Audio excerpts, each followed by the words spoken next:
The soft glow of the pub's flickering candles cast long shadows on the wooden beams above. Jacob Hartfield, an American historian on a research trip to the UK, sat nursing a pint at the White Lady's pub in Worcester. His notebook lay open on the counter, filled with scrawled notes about regional folklore.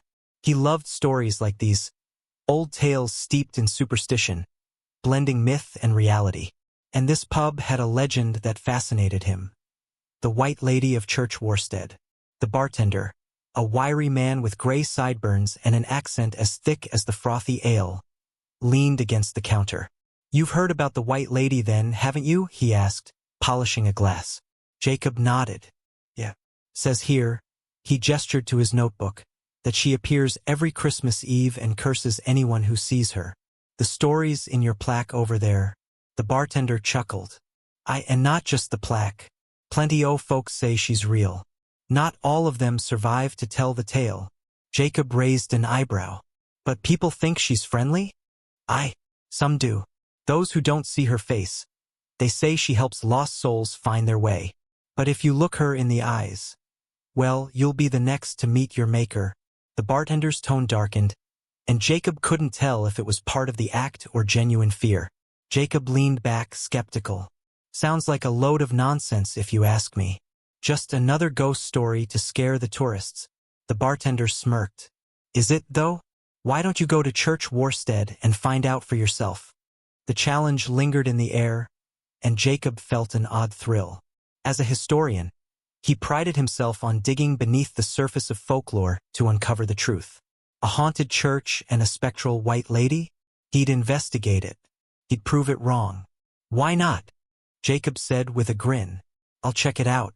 I'll spend Christmas Eve in the church and see what happens." The bartender's smirk faded. "Careful, lad. Some things aren't meant to be tested." By Christmas Eve, Jacob had made his way to Church Worstead. The journey through North Norfolk was cold and desolate, the countryside blanketed in snow. When he arrived, the village was nearly empty. The locals seemed to avoid eye contact when he asked about the church. Only an old woman at a roadside stall whispered directions, her voice shaky with warning. The church loomed at the edge of the village, surrounded by a wrought iron fence rusting in the frigid air. It was ancient, with stone walls that seemed to sag under centuries of history. Ivy crept up its facade, and its windows were black as pitch. Jacob stepped inside, his boots echoing on the flagstone floor. The air inside was colder than the winter outside, and it carried an eerie stillness. He had brought a flashlight, but its beam seemed feeble against the oppressive darkness. He climbed to the bell tower, wanting to mimic the exact conditions of the man from the legend. From up here, he had a clear view of the altar below and the snowy graveyard beyond the broken stained glass windows. He pulled out his notebook and jotted down observations. Hours passed. Midnight came and went. Jacob's skepticism grew. He paced the tower, muttering to himself, "Nothing here. Just a bunch of superstition." And then he heard it. A faint sound, almost imperceptible, a whisper, came from the nave below, soft and melodic. He froze, every nerve in his body on edge. "Hello?" he called out, his voice breaking the silence. The whisper stopped. For a moment, there was nothing but the howl of the wind through the broken windows. Then, a figure stepped out of the shadows. She was draped in white, her dress tattered and trailing behind her as if it were floating. Her hair was long and silver, cascading down her back like a river of light. Her face was obscured, tilted downward, but Jacob felt her presence like a weight on his chest. The White Lady. He couldn't move. His instincts screamed at him to look away, but curiosity held him captive.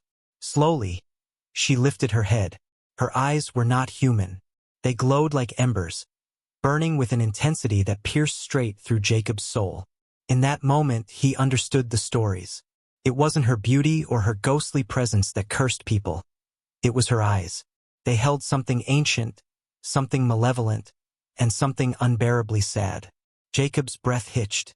His legs gave out, and he stumbled back into the wall of the bell tower, his flashlight clattering to the floor. The lady in white began to move toward him, her steps slow and deliberate, as if savoring the fear radiating from him. "Stay back," he croaked, his voice trembling. She stopped. For a moment, silence enveloped the room. Jacob's pulse thundered in his ears. Then she spoke. "You should not have come." Her voice was barely a whisper, but it filled the space like a chilling wind. "You carry their sins." What are you talking about?" Jacob stammered. "The men before you," she said, her eyes still locked on him. "They all come. They all test me. They all think they are safe in their arrogance." Jacob felt his mind slipping, her words like 1,000 needles pressing into his thoughts. "I didn't mean—" "Now you will see," she interrupted, her voice rising. "See what they have done. See what they left behind." Suddenly the room spun. Jacob felt himself falling. Not physically, but mentally, as if his very soul were being dragged out of his body.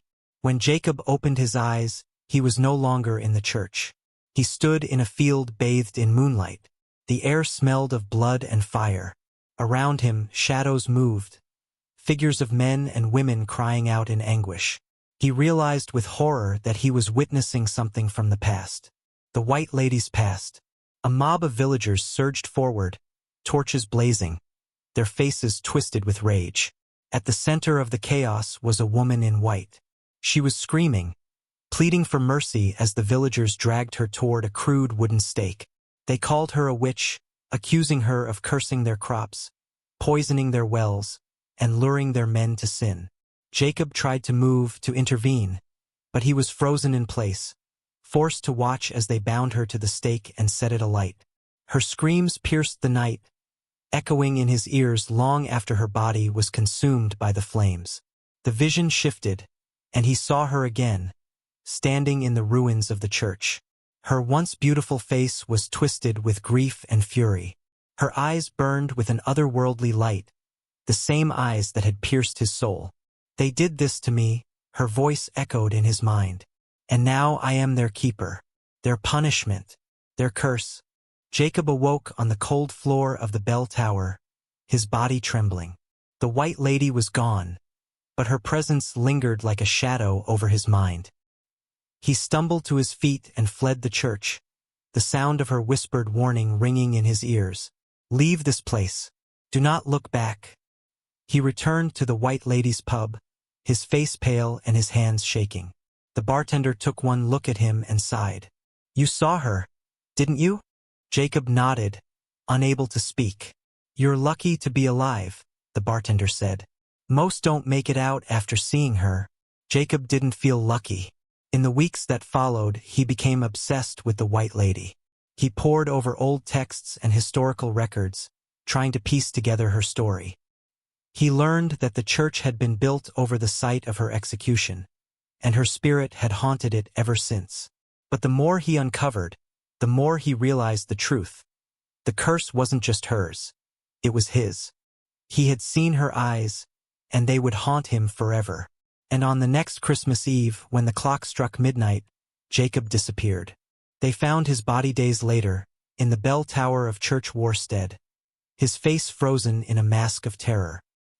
His notebook lay open beside him, the final words scrawled in shaky handwriting. "I saw her. I saw her." Months passed since Jacob's death, but his story refused to die with him.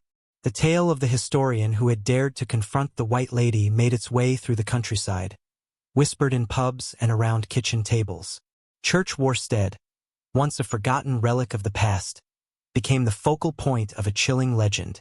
Among those captivated by the story was a young journalist named Eleanor Ellie Greaves. She wasn't like Jacob. She didn't believe in folklore or ghosts, but she knew a good story when she saw one. The White Lady, a man's unexplained death, and a mysterious church? It was a headline waiting to happen. Ellie visited the White Lady's pub one brisk November evening. The bartender, still the same wiry man who had served Jacob, eyed her with suspicion as she asked about the legend. "You shouldn't dig into things best left buried," he muttered, wiping down the counter. Ellie smiled politely. "I'm just looking for facts. The truth. Surely you can help me with that." The bartender leaned in, his voice low. "The truth is, he saw her. and now he's dead. If you want to keep your head on your shoulders, you'll stay far away from Church Worstead. But Ellie was undeterred. She prided herself on cutting through superstition to find the real story. What had Jacob seen in that church? Was it hallucination, paranoia, or something darker? The bartender's final words followed her out the door. If you go, don't look her in the eyes. That's what gets them every time. Ellie arrived at Church Worstead a week before Christmas. The air was colder than she expected, biting through her coat as she stood outside the decaying church. She had brought a camera, a flashlight, and a notebook, tools of her trade. The church was as ominous as the stories suggested. Its stone walls were covered in ivy, its windows shattered, and the heavy wooden doors creaked as she pushed them open. Inside, the air felt wrong. It was too still, too cold, and it smelled faintly of something metallic, like blood. Ellie shook off her unease and began exploring, snapping photos and jotting down notes. She found the bell tower easily. It was exactly as described in the stories. As she climbed the creaking wooden stairs, her flashlight flickered, casting eerie shadows on the walls. When she reached the top, she felt a strange pull, like an invisible thread tugging at her chest.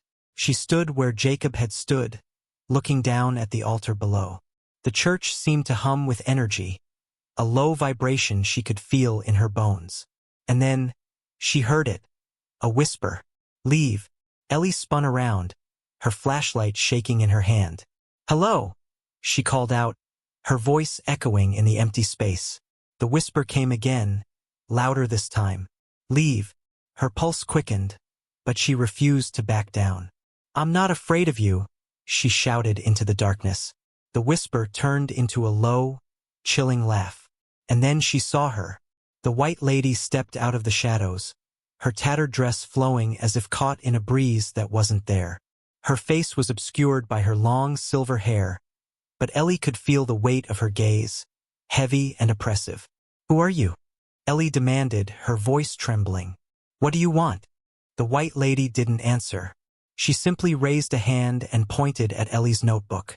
Back in her car, Ellie trembled as she flipped through the pages of her notebook. Her hand had moved of its own accord, scrawling words she didn't remember writing. They burned me. They called me a witch. But it wasn't me. It was him. Ellie frowned, her heart racing. Who was him? Was this a confession, a clue, or something else entirely? She decided she needed more answers. Over the next few days, Ellie delved into the history of Church Worstead. She combed through dusty archives and interviewed reluctant locals. Slowly, a picture began to form.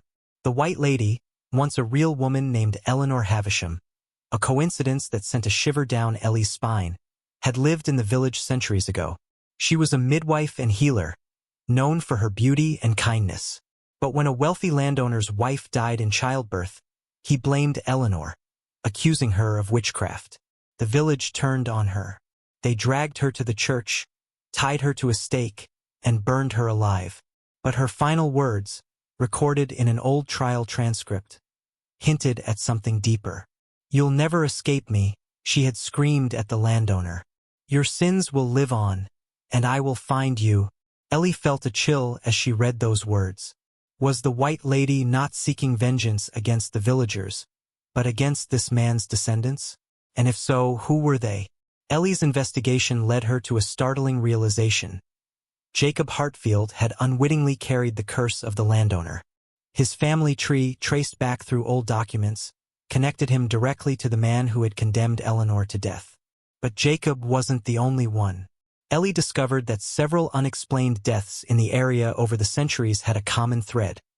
The victims were all descendants of the landowner. The White Lady wasn't an indiscriminate spirit. She was a calculated force of vengeance. And then Ellie made a chilling discovery. In the margins of an old church ledger, she found a scribbled note. The Havisham line must never return. Her stomach dropped as she thought back to her own name, Eleanor. Could it be possible? Was she connected to the White Lady in some way? The pieces fell into place like jagged shards of glass.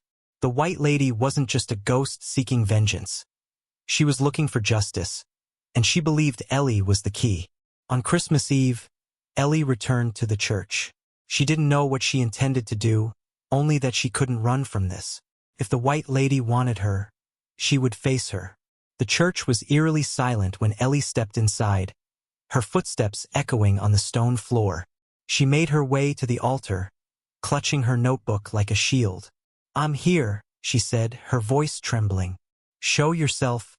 The air grew cold, and the shadows in the room seemed to deepen. The White Lady appeared, her form more solid than before. Her eyes burned with an intensity that made Ellie's knees weak. "You've been looking for me, haven't you?" Ellie said, forcing herself to stand tall. "Why? What do you want from me?" The White Lady raised a hand, and Ellie's vision blurred. She was no longer in the church but back in the field from her visions. She saw Eleanor Havisham, bound to the stake, screaming as flames consumed her. But this time she saw something else. A man stood in the crowd, his face twisted with guilt.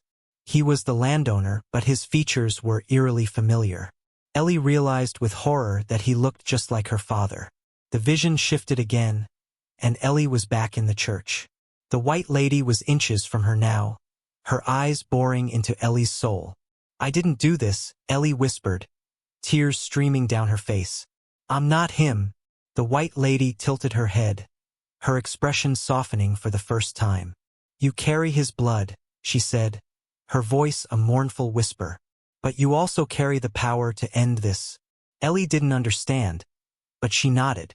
"Tell me how." The White Lady reached out, her icy fingers brushing Ellie's forehead. Images flooded her mind. Rituals, prayers, and a name. Havisham. Ellie realized what she had to do. She had to return the Havisham name to peace, to absolve it of the sins tied to her bloodline. As the vision faded, the White Lady smiled faintly, her form dissolving into light. The next morning, Ellie wrote her story, detailing everything she had learned. She signed it with her full name, Eleanor Havisham Greaves. The curse was broken, but the story would live on.